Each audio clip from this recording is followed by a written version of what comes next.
Les BRICS, ce nom vous l'entendez de plus en plus souvent. Mais que cache-t-il vraiment? Une menace pour l'Occident, une révolution dans l'ordre mondial, ou simplement un miroir des fractures de notre monde actuel? Aujourd'hui, on plonge ensemble dans le rôle grandissant des BRICS et ce que ça pourrait changer pour vous et pour l'avenir du monde.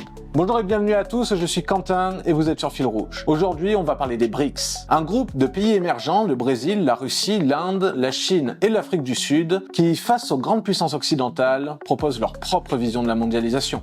Mais pourquoi ce sujet est-il si brûlant d'actualité? Quels sont les enjeux derrière cette montée en puissance? Et surtout, est-ce réellement une alternative au système occidental? Restez bien jusqu'à la fin de la vidéo car on va aussi creuser les implications philosophiques et sociétales de ce basculement historique. C'est parti!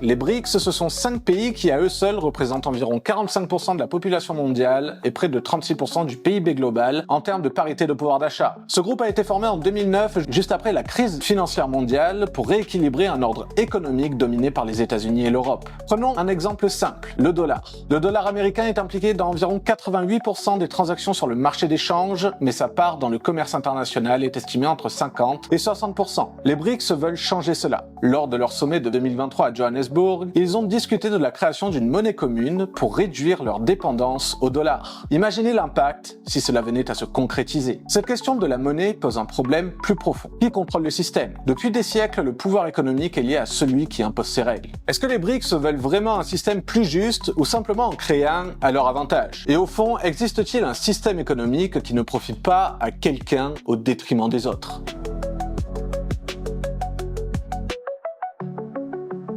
L'une des raisons principales pour lesquelles les BRICS inquiètent, c'est leur capacité à offrir une alternative concrète aux institutions occidentales comme le FMI ou la Banque mondiale. En 2015, les BRICS ont fondé la Nouvelle Banque de développement pour financer des projets d'infrastructure et de développement durable, offrant ainsi une alternative aux institutions financières occidentales. Prenons un exemple récent. Face aux sanctions occidentales imposées à la Russie après la guerre en Ukraine, les BRICS, au lieu d'isoler Moscou, ont renforcé leurs partenariats commerciaux avec des pays comme la Chine et l'Inde. Ce genre d'alliance montre que les BRICS ne se plient pas au cadre imposé par les grandes puissances occidentales. Mais cela soulève une autre question. Peut-on vraiment créer un nouvel ordre mondial sans reproduire les mêmes erreurs? L'histoire montre que chaque grande puissance finit par défendre ses propres intérêts, parfois au détriment des autres. Les BRICS seraient-ils si différents? Et plus important encore, le monde a-t-il besoin d'un nouvel hégémon ou d'un équilibre plus égalitaire?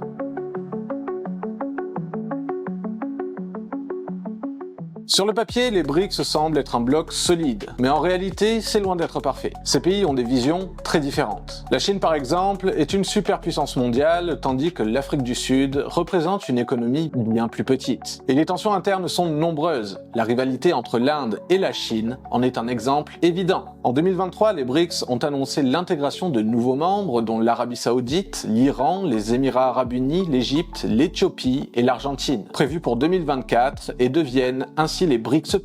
Mais cette expansion soulève une question importante. Plus le groupe s'élargit, plus il devient difficile de trouver un consensus. Est-ce que les BRICS finiront par s'effondrer sous leur propre poids? Et là, une question plus large se pose. Est-ce que la coopération internationale peut vraiment exister sans homogénéité? Peut-on construire un projet commun quand les intérêts individuels priment sur les intérêts collectifs?